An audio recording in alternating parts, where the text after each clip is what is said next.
You want to know why you've been dieting for 20 years and still can't wear those favorite jeans of yours? All right, well, listen up. Today's power lesson is on the hormone insulin. Insulin is a peptide hormone, which means that it's made from proteins. Now, the reason I'm always reminding us of what things are made of is so that you can really understand what your beautiful and amazing body really needs to look and feel its best. Now, Legos are what actually helped me. It really saved my life, really, and they just might save yours as well. Now, let's keep it simple for now and remember the original Legos, the red, the blue, the yellow, the green, the white, black. They're stackable blocks. And from those little building blocks, we could make some pretty cool things, cities and towns and roads and buildings and dinosaurs and all kinds of amazingness. And then you could take them all apart back into just those simple little blocks and build something totally new from them. Now, this is exactly how our body works. Say we eat a piece of steak, right? You're having dinner, you're having steak, green beans, and mashed potatoes with butter. Yum. That is like eating one of those cities.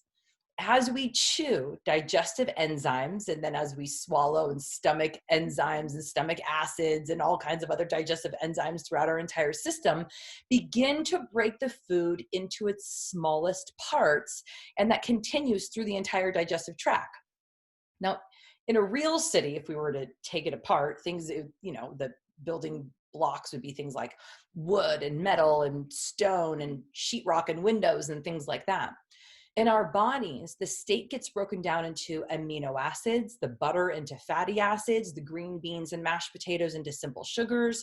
And of course, that entire meal travels with vitamins, minerals, nutrients, enzymes, antioxidants, fiber, water, and other amazing nutrients that we don't even know the words for yet.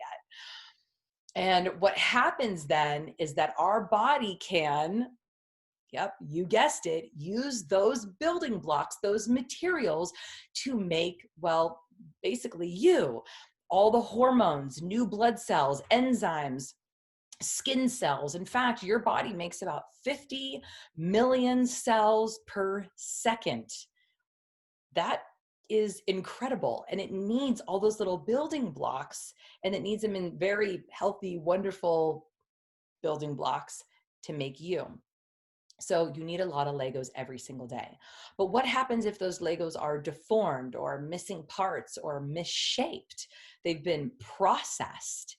The city then gets built a little bit weird. The signaling systems do not work quite right, and we run into problems. And over time, bigger and bigger problems. Same with our bodies. Okay, so back to insulin. How does this tie in?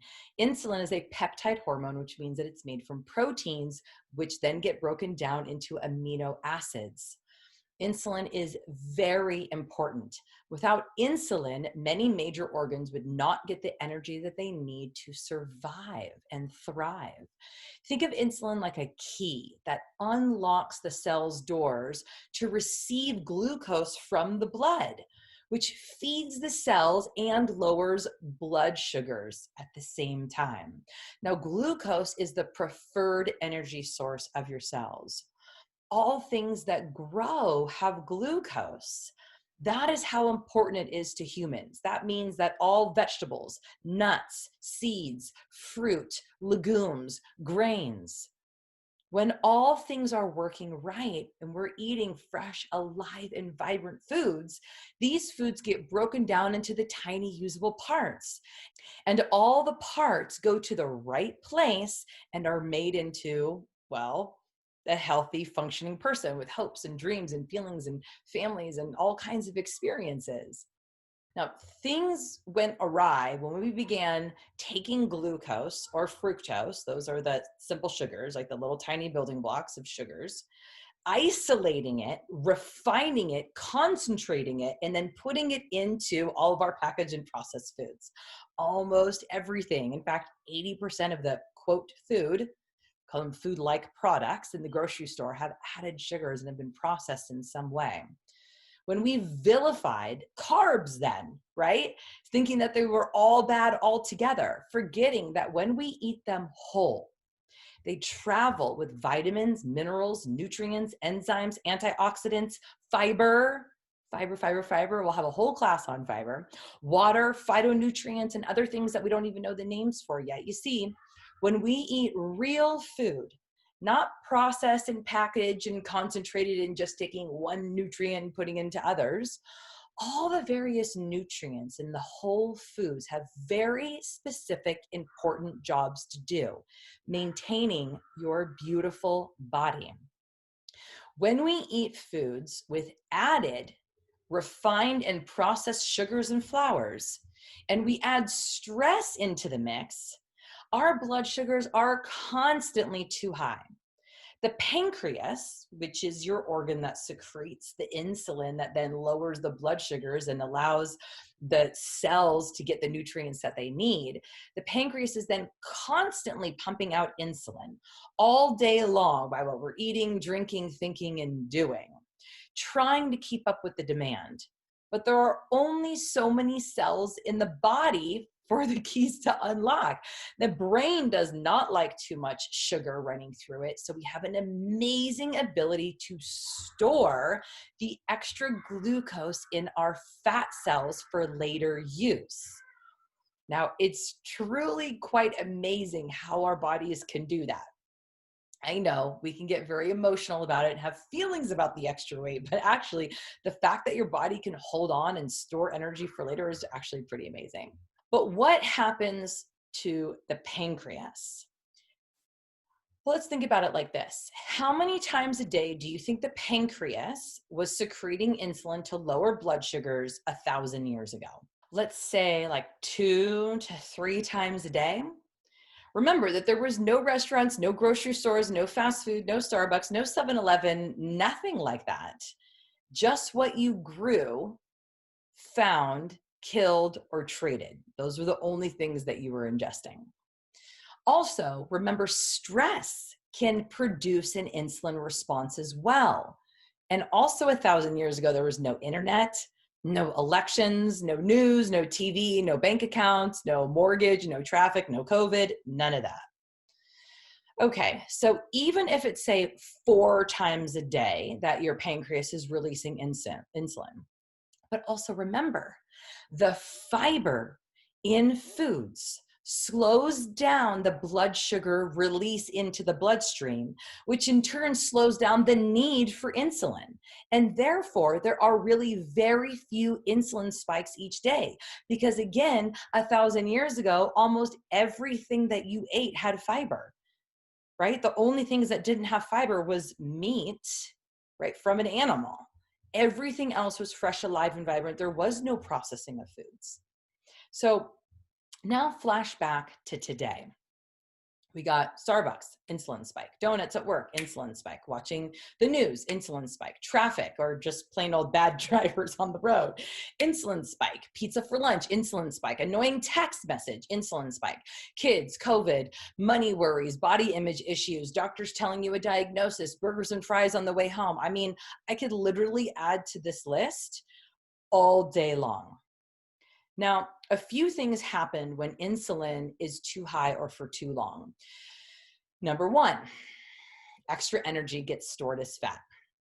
Cells then become insulin resistant, basically changing the locks on the door so the insulin cannot open them up and give them the energy anymore. More insulin is trapped in the bloodstream, more fat gets stored. High insulin then blocks the signals from leptin, and we never really feel full and satisfied. Leptin is a hormone that we talked about a couple weeks ago, where we realized and we learned that leptin is produced by your fat cells. It signals to the brain that you have enough stored energy to last you for long enough. You don't need to eat anymore. You suddenly feel full and satisfied. Of course, there's a whole sequence of things that happens, but that's the basic gist. It signals to the brain we've had enough. Well, if your insulin is high because of all of this eating, drinking, and stress, then your brain can't see the leptin. It thinks that you don't have any reserves, and it gets the signal to keep eating, keep eating, keep eating. The more insulin is then trapped in the bloodstream, the more fat gets stored, then the more we eat, and the cycle continues, and the body continues to degrade. Our energy is low. We don't feel very good. The more fat gets stored, the more leptin gets produced, creating leptin resistance now. and it's just a mess. All the while we're blaming ourselves, but really our hormones are just out of whack, sending the wrong signals, creating cravings, frustrations, and disappointment. And you know what that's like when you get the wrong signal sent.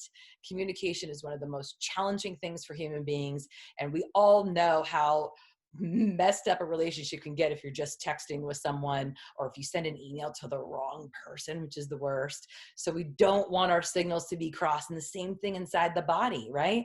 We rely on the fact that all the signals are functioning as they should. When the red light goes, when the other green one's going this way, and then this one turns red and the green one, and the traffic goes this way. And when the signals are getting crossed, we get collisions.